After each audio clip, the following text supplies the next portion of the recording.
کریں اس عظیم پروگرام کے ساتھ ہم مختلف علماء کرام کے ساتھ حاضر ہیں۔ ہمارے درمیان ہیں مولانا محمد اشفاق سلفی، مولانا ولی اللہ سعیدی صاحب اور مولانا شکیل احمد سیتاپوری صاحب۔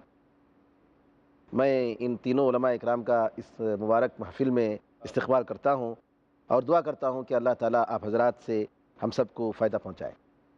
ہمارا موضوع ہے خاندان ٹوٹنے کے اسباب اور اس کا علاج۔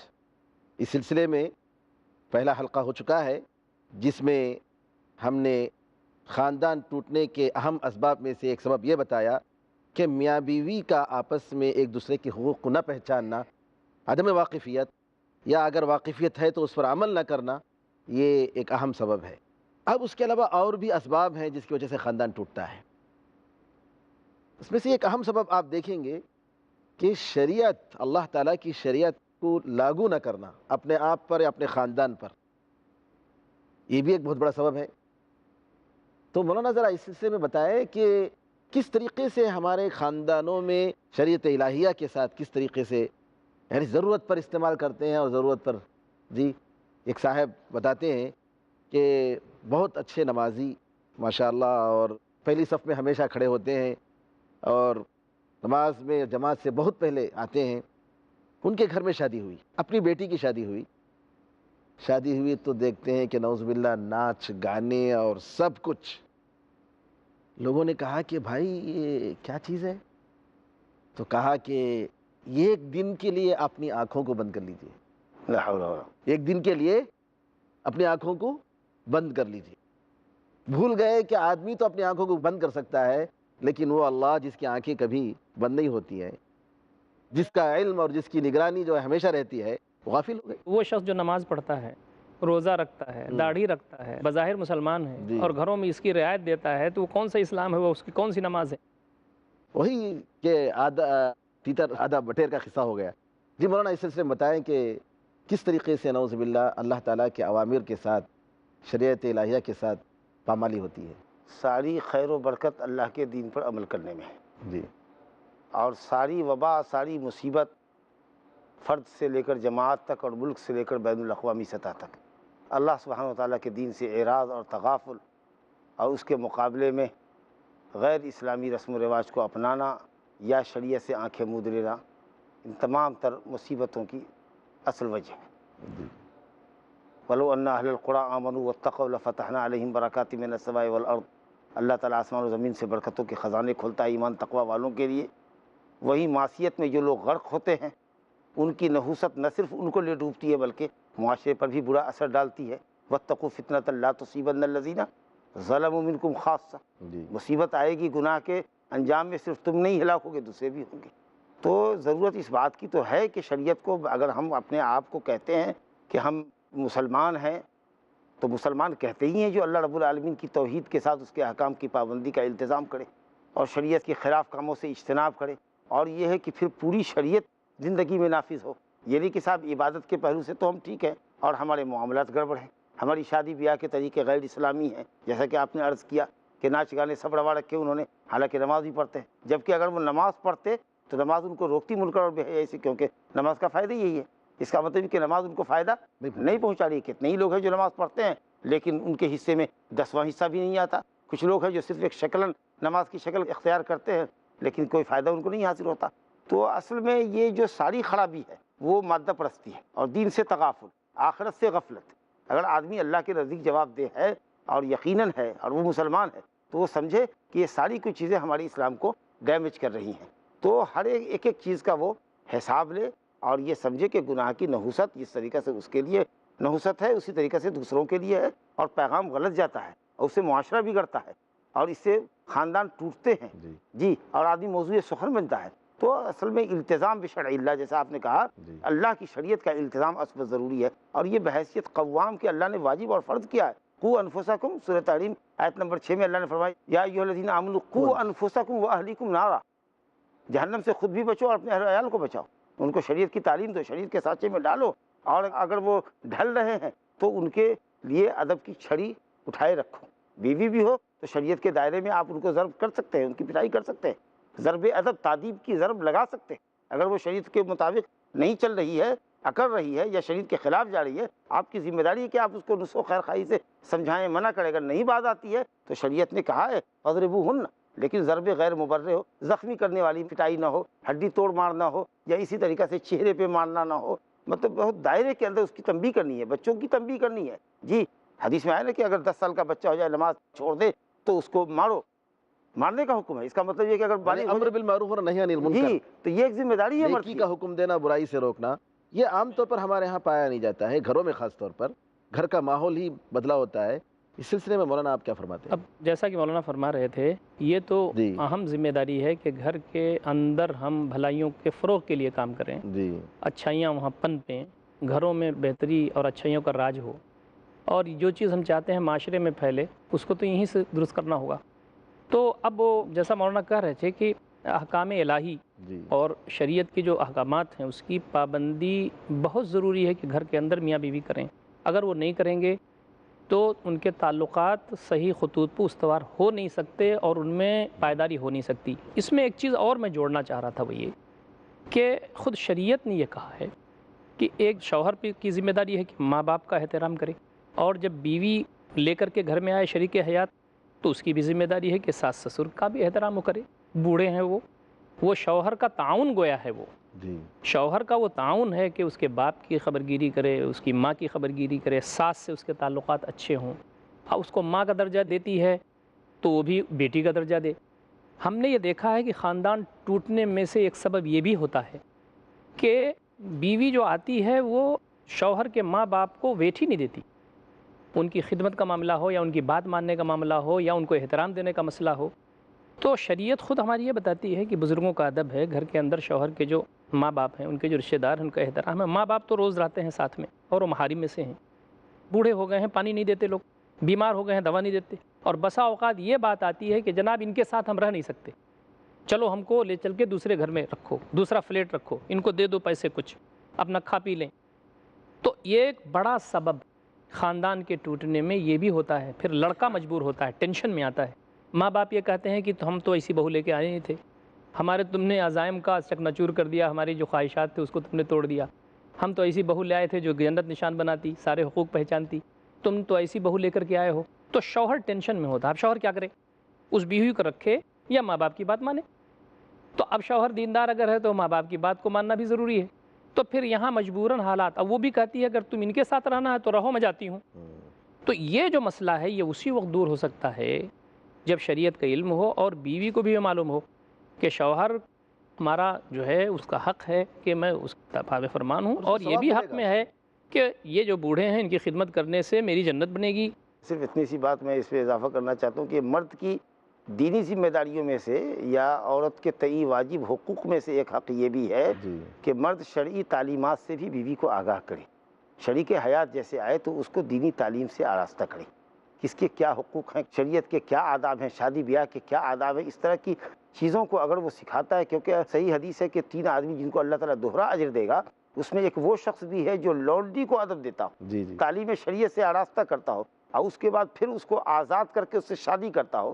تو جب لونڈی کو پڑھا لکھا کر کے جو گنوار ہے، باہر کام کرتی ہے، مردوں کے بیچ رہتی ہے، جن کے لیے کوئی پردہ واجب نہیں ہے، جب ان کو تعلیم و تربیت کر کے آپ اس کو دین کے سانچے میں ڈھال سکتے ہیں، تو ایک مرد کی یہ پہلی بنیادی ذمہ داری ہوتی ہے کہ روز اول سے پہلے دن شب ظفاف سے جو شریعت کی تعلیمات ہے اگر اس کو خود امپلیمنٹ کرتا ہے اپنی ذات کے اوپر اور بیوی سے کرواتا ہے تو انشاءاللہ دونوں میاں بیوی ایک دوسرے کے لیے کوآپریٹو ہوں گے شریعت کے لیے۔ جی مولانا، میں یہ کہنا چاہ رہا تھا، مولانا سعیدی صاحب نے ایک نقطے کی طرف اشارہ کیا کہ آنے والی لڑکی انکار کر دیتی ہے کہ میں یا اپنے ساس سسرے کی خدمت نہیں کروں گی۔ کبھی کبھی معاملہ الٹا بھی ہوتا ہے کہ ساس سسر کا اتنا ٹارچر ہوتا ہے بیچاری لڑکی پر، خیر خدمت تو ہے، خدمت کے علاوہ یعنی جو خدمت کرنی چاہیے، خدمت کے علاوہ والدین کی بھی یہ ذمہ داری ہے کہ اپنی اولاد کی مجبوریوں کو سمجھیں جی اور ان کی نزاکتوں کو سمجھیں، اور یہ جو ہمارے یہاں ذہنوں میں ہے یہ بھی دور جاہلیت اور مشرکانہ صحبت اور اس کے رسوم کا اثر ہے کہ بہو کو خسر اپنی لونڈی سمجھتا ہے اور وہ سمجھتا ہے کہ وہ اس کی خادمہ بھی بنے، نعوذ باللہ۔ جیسے اس کی لڑکی اس کی خدمت کرتی ہے یا اس کی بیوی اس کی خدمت کرتی ہے، اسی طرح وہ بہو کو بھی خادمہ بنا کے رکھنا چاہتا ہے۔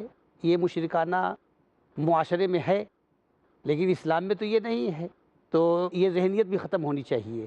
اور اگر میاں بیوی جو خطبہ پڑھا جاتا ہے اس میں ایک آیت یہ بھی ہے، یا ایھا الذین آمنوا اتقوا اللہ حق تقاتہ ولا تموتن الا وانتم مسلمون، کہ آج ہی سے یہ عہد کرو کہ تم کو مسلمان بن کر رہنا ہے، مسلمان بن کر زندہ رہنا، زندگی موت تک مسلمان رہنا ہے، مرنا ہے اسلام پر۔ اگر اس معاہدے کو ذہن میں رکھیں اور پختہ طریقے پر اس معاہدے پر عمل کریں تو شریعت کی تمام چیزوں کا لحاظ کرتے ہوئے کچھ نفس کی قربانی بھی دیں گے۔ بھائی ازدواجی زندگی میں تلخیاں آتی ہیں، اتار چڑھاؤ آتا ہے، کاروبار میں اتار چڑھاؤ آتا ہے، اس کو برداشت کرنا پڑتا ہے۔ اسی طرح یہ زندگی تو سب سے اہم چیز ہے، اس میں اتار چڑھاؤ آتا ہے، تو اتار کو یا طبیعت کے خلاف کو تو گوارا کرنا ہی پڑے گا اگر اس گاڑی کو آگے لے کے چلنا ہے۔ ناظرین کرام، سلسلہ کلام جاری ہے، ایک وقفے کے بعد دوبارہ حاضر ہوں گے، اس وقت تک کے لیے اجازت دیجیے۔ السلام علیکم ورحمۃ اللہ وبرکاتہ۔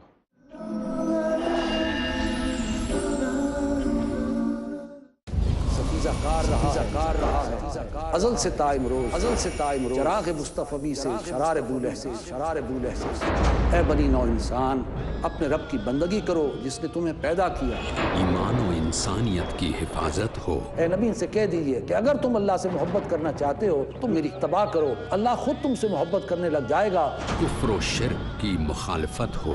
اللہ کے سوا کسی کی بندگی نہیں کریں گے اور اللہ کے سوا کسی کو رب نہیں بنائیں گے۔ بدکاریوں کی مذمت ہو تاکہ تم افراط اور تفرید کے دھکوں سے بچ سکو۔ ڈاکٹر محمد طاہر کھٹوانی۔ اے قرآن والو، قرآن کو تکیہ نہ بنا لیں، جو میری ہدایت کی پیروی کرے گا وہ تو یقیناً کامیاب ہوگا۔ دیجیے اپنے ہر قول و عمل سے مومن ہونے کی پہچان، رب کا فرمان، کل شام 5:30 بجے اور دوبارہ رات 12 بجے انڈیا میں پیس ٹی وی اردو پر۔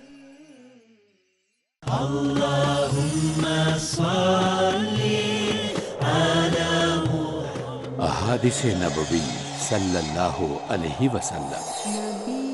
حضرت ابو ہریرہ رضی اللہ عنہ سے روایت ہے کہ رسول اللہ صلی اللہ علیہ وسلم نے فرمایا، جو شخص اللہ پر اور قیامت کے دن پر یقین رکھتا ہے اس کو چاہیے کہ یا تو اچھی بات کرے یا چپ رہے، اور جو شخص اللہ پر اور آخرت کے دن پر ایمان رکھتا ہے اس کو چاہیے کہ اپنے پڑوسی کا پاس و لحاظ رکھے، اور جو شخص اللہ پر اور قیامت کے دن پر ایمان رکھتا ہے اس کو چاہیے کہ اپنے مہمان کی مہمان نوازی کرے۔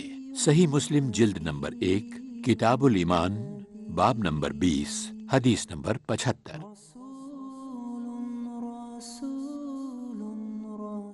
جہالت، ناانصافی، ظلم، ذات پات، رنگ و نسل، فرقہ پرستی، دہشت گردی آج ساری دنیا کو اپنے شکنجے میں جکڑے ہوئے ہیں، اور انسانیت کو تلاش ہے امن کی۔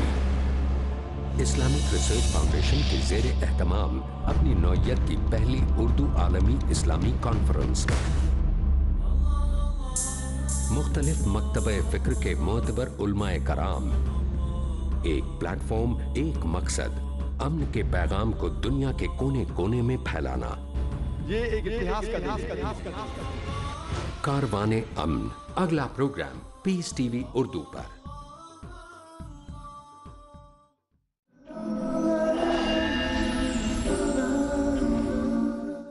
السلام علیکم ورحمۃ اللہ وبرکاتہ۔ ناظرین کرام، مجلس مذاکرہ کے پروگرام میں دوبارہ آپ کا استقبال ہے۔ ہم اس بات پر بار بار زور دے رہے ہیں کہ خاندان کو ٹوٹنا نہیں چاہیے۔ مولانا، عام طور پر ایسا ہوتا ہے کہ کبھی معمولی باتوں پر تشدد پر اتر آنا، سختی سے پیش آنا، یا باتوں باتوں میں معمولی بات کو بتنگڑ بنانا، ایسا بھی ہو جاتا ہے۔ نرمی کے بجائے گرمی اور گفتار کی وجہ سے معاملہ بگڑ جاتا ہے۔ تو اس سلسلے میں آپ ذرا بتائیں کہ خاندان میں کس طریقے سے نرمی کے ساتھ برتاؤ ہونا چاہیے۔ اعوذ باللہ من الشیطان الرجیم، لقد کان لکم فی رسول اللہ اسوۃ حسنہ۔ اللہ سبحانہ وتعالیٰ نے فرمایا کہ تمہارے لیے بہترین نمونہ ہے نبی صلی اللہ علیہ وسلم کی ذات گرامی۔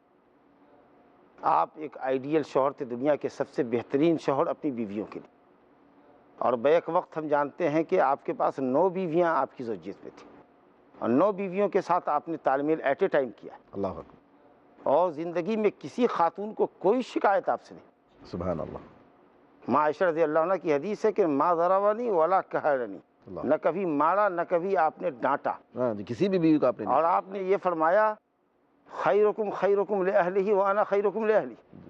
ایک اچھے انسان کی پہچان یہ کہ وہ بیوی بچوں کے حق میں اچھا ہو. اور جو لوگ مارتے تھے ان کے بارے میں کہا کہ لیسوا بخیارکم، جی وہ لوگ اچھے نہیں ہیں. اچھے نہیں ہیں. اور پھر آپ صلی اللہ علیہ وسلم کا ایک عمومی حکم ہے، ان اللہ رفیق یحب الرفق. اللہ رفیق ہے، اللہ کے ناموں میں سے ایک نام جی الرفیق بھی ہے. جی، وہ رفق کو پسند کرتا ہے، نرمی کو پسند کرتا نرمی کو. اور سب سے زیادہ ہماری نرمی کے مستحق ہمارے اہل و عیال ہیں. ہے. جی بالکل. لیکن نرمی ایک دائرے کے اندر. اگر شریعت کی پامالی ہو رہی ہے وہاں گرمی. نبی صلی اللہ علیہ وسلم نے اپنی ذات کے لیے کسی سے انتقام نہیں لیا. مولانا نرمی کے سلسلے میں آپ کچھ مزید کہنا چاہتے ہیں کہ میاں بیوی کے درمیان نرمی کا اسلوب ہونا چاہیے؟ اس اب سلسلے نرمی دیکھیے، جن مواقع پر آدمی بھڑک اٹھتا ہے، میں ہاں حضرت صلی اللہ علیہ وسلم ان مواقع پر بھی آپ نے ضبط و تحمل سے کام لیا. جی جیسے ایک ام المومنین نے رسول اللہ صلی اللہ علیہ وسلم حضرت عائشہ کے گھر میں تھے، اور ایک ام المومنین نے، ایک زوجہ مطہرہ نے حضرت کی خدمت میں پیالے میں کچھ پکی ہوئی چیز ہدیے کے طور پر بھیجی. جی تو حضرت عائشہ نے جو لانے والی خادمہ تھی اس کے ہاتھ پر زور سے مارا، یہاں تک کہ وہ پیالہ گر گیا اور ٹوٹ گیا. تو حضرت نے اس پیالے کو اکٹھا کیا اور پھر اس کے بعد آپ نے دوسرا پیالہ بھیجا اور فرمایا غارت امکم، کہ تمہاری ماں کو غیرت آ گئی. تو یہ موقع ایسا تھا کہ حضرت صلی اللہ علیہ وسلم اور دوسرا کوئی شوہر ہوتا تو وہ غصے میں بھڑک اٹھتا کہ ہمارے لیے ہدیہ آیا تھا جی اور تم نے اس میں ناگواری کا اظہار کیا. مگر اس موقع پر بھی رسول اللہ صلی اللہ علیہ وسلم نے، صبر جو تحمل. عورت کی ایک فطرت ہے کہ وہ سوتن کے یہاں سے کوئی چیز اس کے گھر میں آ جائے تو اس کو غیرت آتی ہے، اس کا آپ نے انسانی فطرت کا خیال رکھتے ایک رفق کی بہت مثال دے. عام طریقے سے جو گھروں میں جھگڑے ہوتے ہیں، مرد لیٹ نائٹ آتا ہے گھر میں، اور لیٹ نائٹ آیا ہے، بیوی انتظار کر کے اگر سو گئی ہے تو اکثر و بیشتر اللہ من رحم اللہ، جو کچھ لوگ ہو سکتے ہیں ان کو، لیکن عام لوگوں کا حال یہ ہوتا ہے کہ جامع غضب انڈیل دیتے ہیں کہ صاحب یہ کیوں سو گئی، میرے انتظار میں کیوں نہیں رہی. خود نبی گرامی صلی اللہ علیہ وسلم کبھی عشاء کے بعد اگر لوگوں کے درمیان واضح نصیحت کے لیے ہوتے اور گھر میں آتے اور یہ احساس ہوتا کہ بیوی محترمہ سوئی ہوئی ہیں، تو اتنی آہستگی سے سلام کرتے کہ اگر وہ جگی ہو تو جواب دے، اور اگر وہ سوئی ہو تو ان کی نیند میں خلل نہ پڑے، اللہ اکبر. اور آپ جا کے سو جاتے تھے. جذبات کا خیال کرتے، مسواک کرتے ہوئے گھر میں داخل ہوتے، تاکہ اگر قربت ہو اور ایک بستر پر لیٹتے تھے آپ تو ایسا نہ ہو کہ ہمارے منہ کی بدبو سے بیوی کو تکلیف. جی، یہ سب رفق اور مہربانی کی بہت سی شکلیں. تعامل میں گرمی کبھی کبھی اس لیے بھی آتی ہے کہ آدمی اپنی بیوی سے ضرورت پر مشورہ نہیں کرتا ہے، صحیح. اور بیوی کو اس طریقے سے بالکل کنارہ کر دیتا ہے کہ سمجھتا ہے کہ وہ کسی کے لائق نہیں، یا وہ میں اس سے قابل مشورہ کروں. نہیں. جی جی، قابل مشورہ نہیں ہے. تو اس سلسلے میں آپ کچھ روشنی ڈالیں گے؟ اور یہ بھی ایک سبب بنتا ہے دوری کا، کھچاؤ کا، تناؤ کا، جی اور خاندان کے ٹوٹنے کا. جی تو مشورہ کے بارے میں تو دین کی جو رہنمائی ہے تو غیر معمولی ہو، عمومی حکم ہے وہ امرہم شورا بینہم. مشورے سے مومنوں کی ایک صفت ہے کہ ان کا کام مشورے سے ہوتا ہے. تو اب یہ جو خاندان جہاں بنتا ہے، میاں بیوی کے درمیان اگر مشورہ نہیں ہوگا جی تو برکتیں نہیں آ سکتی. اب مشورے کا معاملہ یہ ہے کہ مشورہ لینے میں تو سب سے پہلی بات تو یہ ہے کہ دو اذہان جب کام کرتے ہیں تو خیر کی چیزیں آتی ہیں. جی ایک بڑا فائدہ مشورے کا تو یہ ہوتا ہے کہ شوہر اپنے ذہن سے سوچ رہا ہے، اگر بیوی کو اس میں شامل کرتا ہے تو اچھی چیزیں اور بھی نکل کے آنے کی امید ہے. دوسرا یہ کہ اعتماد بحال ہوتا ہے. جی وہ بھی سمجھتی ہے کہ مجھے بھی ویٹ دیا جا رہا ہے، مجھے بھی اہمیت دی جا رہی ہے، مجھ کو بھی اپنا یہ سمجھ رہے ہیں اور اپنے مسائل میں ہم سے مشورہ کر رہے ہیں. تو یہ دوسری چیز ڈیولپ ہوتی ہے کہ ان کے درمیان باہم محبت اور اعتماد کی فضا قائم ہوتی ہے. اور تیسرا بڑا فائدہ اس کا یہ ہے کہ مشورے کے نتیجے میں اللہ رب العزت کی طرف سے رحمت اور اس کی برکت کا نزول ہوتا ہے اس میں. حضرت ام سلمہ رضی اللہ تعالیٰ عنہ کو واقعہ صلح حدیبیہ کے موقع پر وہ ہمارے لیے کتنا بڑا نمونہ ہے کہ نبی اکرم صلی اللہ علیہ وسلم کو کیسا مشورہ انہوں نے دیا اور آپ صلی اللہ علیہ وسلم نے اس کو کیسا پسند فرمایا اور اس سے کتنے بڑے مسائل حل ہوئے. تو یہ تو بہت ہی بنیادی چیز ہے. اور عام طور پر جب آدمی مشورہ لیتا ہے تو ڈکٹیٹر بن جاتا ہے گھر کے اندر. وہ کہتا ہے جو میں نے کہا یہی صحیح ہے، اور بیوی کو کہتا ہے اس کو تمہیں مجھے ماننا ہے.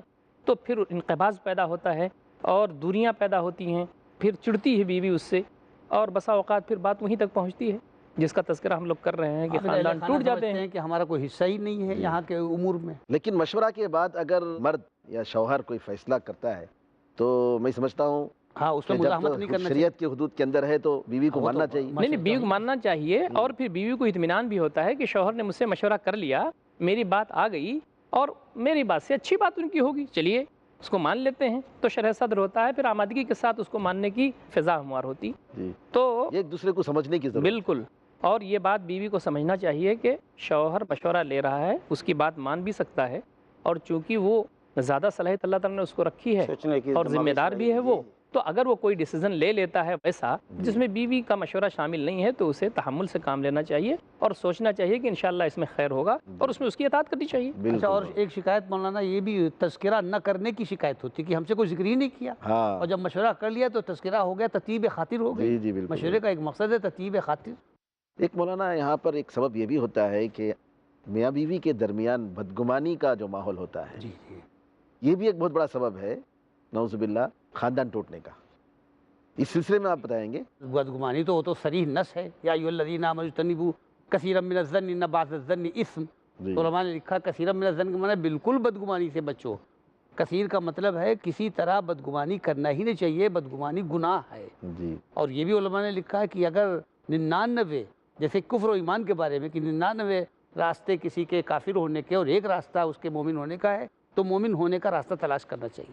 ایسے ہی بدگمانی کے اگر 99 راستے اور ایک حسن ظن کا ہے، تو بدگمانی کی طرف نہیں جانا چاہیے، حسن ظن کی طرف جانا چاہیے. یہ جو رشتہ ہے تو اعتماد کی بنیاد پر ہوتا ہے نا، یہ ہمارا ایک معاہدہ ہے میاں بیوی کا، اور اعتماد اس کی گویا کی اساس ہے. اللہ تعالیٰ کی نگرانی ہے، اللہ تعالیٰ دیکھ رہا ہے ہمیں. سوء ظن اگر ہے تو اب پھر بچتا کیا ہے؟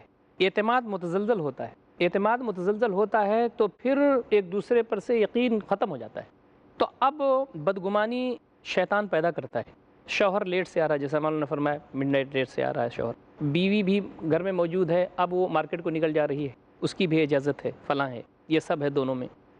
اب اگر شوہر دیر سے آ رہا ہے، بیوی کے ذہن میں پیدا ہو رہا ہے کہ کہیں اس کے کہیں اور تعلقات نعوذ باللہ ہوں، اور اس کو وہ پالتی رہے، یا شوہر بیوی کے سلسلے میں اس بات کو سوچتا رہے، تو یہ چیزیں پھر ڈیولپ ہوتی ہیں. شیطان وسوسے ڈالتا ہے.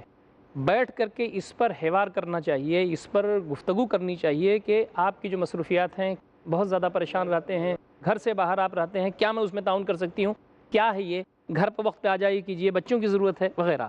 اور بیوی کو بھی ٹرانسپیرنسی ہونی چاہیے. ٹرانسپیرنسی ہوگی، اعتماد بحال ہوگا، سوء ظن نہیں آئے گا، بدگمانیاں نہیں آئیں گی. اور اگر ٹرانسپیرنسی نہیں ہوگی تو بدگمانیاں آئیں گی. اصل میں یہ ہے کہ بدگمانی کے جو اسباب ہیں ان پر بھی قدغن لگانے کی ضرورت ہے. کیوں بدگمانی ہوتی ہے؟ بدگمانی فی نفسی ہی تو صحیح نہیں ہے. جی بالکل. جب تک کہ کوئی آدھار نہ ہو غلط گمانی کا، اس وقت تو بدگمانی بالکل بیکار چیز ہے. اتقوا مواضع التهم کا ہے. جی لیکن یہ کہ صاحب کی کیا بات ہے آخر غیر مردوں سے گفتگو کرنا، بازاروں میں بے محابہ نکل جانا، دیر تک رہنا، تہمت کی جگہوں سے بچو، یا اسی طریقے سے کون گھر میں آ رہا ہے، محرم آ رہا ہے، غیر محرم آ رہا ہے، کیا بات ہے. تو ان باتوں کو بھی سمجھنا ہے. سورہ نور خاص طریقے سے عورتوں کی تعلیمات کے اوپر مشتمل ہے. اور پھر شوہر بھی کہاں جا رہا ہے؟ اب یہ ہے کہ اگر آپ شرعی تعلیمات کی پابندی کرتی ہے، وقرن فی بیوتکن ولا تبرجن، اگر گھر بے لازم ہیں، گھر پکڑتی ہے، زیب و زینت کر کے نہیں جا رہی ہیں، یا اسی طریقے سے آپ ہنسی مذاق دوسرے سے نہیں کر رہی ہیں، یا اسی طریقے سے آپ زیب و زینت کا اظہار نہیں کر رہی ہیں، اس طرح کی جو چیزیں ہیں، یا اگر کوئی آدمی آ رہا ہے تو وہ اچانک گھر میں داخل نہ ہو، شریعت میں حکم ہے. ازواج مطہرات کو پاکیزہ دور میں کہا جا رہا ہے وَإِذَا سَأَلْتُمُوهُنَّ مَتَاعًا فَاسْأَلُوهُنَّ مِن وَرَاءِ حجاب. پردے کے پیچھے سے بات کرو. ماں ہے، ام المومنین، امہات المومنین، حرام ہے اپنی ماں کی طرح. احترام ان کا ویسے ہی واجب ہے جیسے اپنی، بلکہ اپنی ماں سے بھی زیادہ احترام واجب ہے. اس کے باوجود بھی کہا جا رہا ہے پردہ کرو، تاکہ سمجھ لی جائیں کہ یہ پاک دامن اور شریف عورتیں. تو یہ مواضع تہم والی جو بات ہے سوء ظن، اس سے بھی مردوں کو بھی اپنے طور پر بچنا چاہیے. عورت کو موقع نہ دے سوء ظن کا، اور پھر اسی طریقے سے عورتوں کو بھی وہ کام غیر شرعی نہیں کرنا چاہیے کہ ان کے مردوں کو تہمت ترازی کا موقع ملے. جزاکم اللہ خیر. مولانا ایک منٹ میں ذرا آپ بتائیں کہ جب میاں بیوی کے درمیان غلطیاں ہو جاتی ہیں، اور غلطی انسان سے ضرور ہوتی ہے، تو ایک دوسرے کا معاف نہ کرنا یہ بھی ایک سبب ہے بالکل کہ جس کی وجہ سے خاندان ٹوٹتے ہیں. یہ تو بہت بڑی بات ہے، اور اس چیز کا لحاظ رکھنا چاہیے کہ اگر کوئی غلطی ہو گئی دانستہ نادانستہ طور پر، اور جذبات میں آ کے ہو گئی، اس وقت ذرا تیش میں آ کے ہو گیا، آدمی تھوڑا ٹھنڈا ہوتا ہے تو اس کو احساس ہوتا ہے، تو فوراً ہی اس کی تلافی ہو جانی چاہیے. معافی آدمی مانگ لے، اور آپس میں میاں بیوی میں تو یہ کوئی بہت ہی بڑی بات نہیں، آیت کی بات نہیں ہے. تو اس کے ذریعے دل صاف ہو جاتے ہیں، دنیا ختم ہو جاتی ہیں. شیطان تو چاہتا ہی ہے کہ ساری چیزیں رہیں. تو سب سے بنیادی بات یہی ہے کہ آدمی کو غصہ بھی آ سکتا ہے، انسان ہے وہ، تیش میں بھی آ سکتا ہے، شیطان بھڑکا بھی سکتا ہے، لیکن جب وہ ذرا نارمل ہو تو فوراً اسے احساس ہونا چاہیے، اور بہتر ان میں سے وہ ہے جو زیادہ بڑھ کے معافی مانگ لے، جی بالکل، تو اس سے محبت میں اور اضافہ ہو جاتا ہے۔ اور یہ سب چیزیں تھوڑی ہی دیر کے لیے ہوتی ہیں مولانا، چاہے شوہر ناراض ہو جائے، بیوی ناراض ہو جائے، اور اس میں بھی اگر شوہر ناراض ہے تو بیوی کو تھوڑا سا کنٹرول ہونا چاہیے، وہ حکمت کے ساتھ ذرا وہ ہنس دے، مسکرا دے، تو معاملہ وہاں بن جاتا ہے۔ اور اگر یہی کام بیوی ناراض ہو رہی ہو تو شوہر بھی استعمال کر سکتا ہے، ٹل جائے، جی جی۔ تو یہ چیز جو ہے وہ فوراً اس کی تلافی اگر ہو جائے تو انشاءاللہ حالات خوشگوار ہوتے ہیں اور بہتر ہو جاتا ہے، ورنہ اس چھوٹی سی چیز کی وجہ سے بھی بڑے بڑے واقعات اور حادثات پھر آگے رونما ہو جاتے ہیں۔ جی ناظرین کرام، خاندان کیوں ٹوٹتے ہیں، دوسرے حلقے میں ہم نے بہت ساری باتیں سنی، ایک تیسرے حلقے کے ساتھ انشاءاللہ مزید اگلے پروگرام میں ہم آئیں گے، اس وقت تک کے لیے اجازت دیجیے۔ السلام علیکم ورحمۃ اللہ وبرکاتہ۔